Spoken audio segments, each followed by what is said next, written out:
He loved his tattoos, too. He had lots of tattoos. Rod and Deb Courtney remember their son Chad as someone who could do anything. He had a big heart, was creative, and a guy who lit up a room. You could name a band and he knew who it was. We have a book of songs he wrote. But behind that spark was a long battle with substance use disorder. When Chad was in high school, he dealt with cannabis and alcoholism from peer pressure, and for the next 24 years, that snowballed into deeper issues: heroin. It progressed, and only it was the alcohol use disorder, and then he started using different benzos and things like that. When Chad was 36, he was doing better. He had gone through treatment and had a job with the Carpenters Union. He was doing really well. He was working construction. But a workplace injury set him back. His doctor prescribed opioid painkillers during recovery. We had some concerns about. We talked with him about that. Is this a good idea, Chad? And his comeback was, I'll be fine.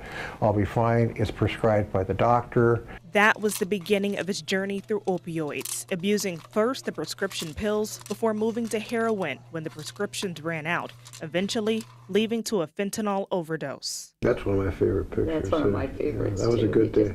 The Courtneys aren't alone. The National Institute on Drug Abuse found 75% of heroin addicts had first started abusing opioids with a prescription. But now, some hospitals in Iowa are doing things differently.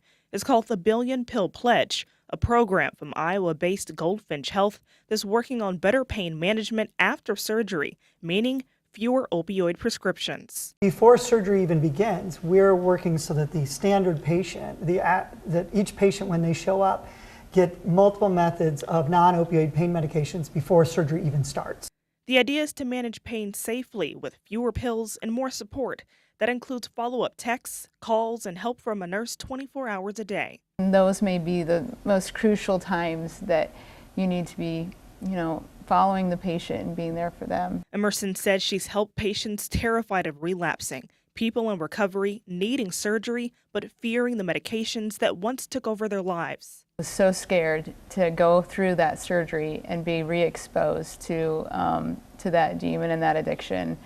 And we were able to walk through the whole process with him. He got through that journey and stayed clean. And data shows it might be working. According to the CDC, Iowa's opioid prescription rate has been cut in almost half in the past 15 years, from 59 prescriptions per 100,000 people to less than 35 as of the most recent data in 2023.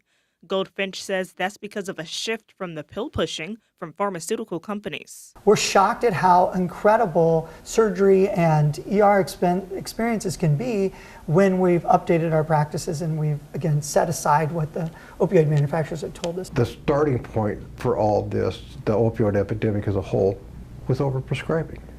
It's not a secret anymore. Big Pharma and the role that they played in that. As part of a settlement from opioid makers, Iowa is getting $37.8 million to combat opioid addiction. Rod and Deb's organization, Crush of Iowa, a recovery community center, received $900,000 from the settlement. We literally were a mom and pop's operation. We started with this lot like desires. And to have this money to be able to go out and to purchase our own building, to find that ideal location is going to allow us to expand services. They say recovery looks different for everyone, and programs like Crush and Billion Pill Pledge give people more than just one path forward. Options the Courtneys have told me may have meant a different outcome for their son. I absolutely do. Absolutely. He didn't want to be a person that used drugs. That wasn't what he woke up one day and said, gee, I want to be this person. He was always wanting to go to treatment. For the Courtneys, Chad is still part of this story through every life they help. Mia Bearden, KCRG, TV9 News.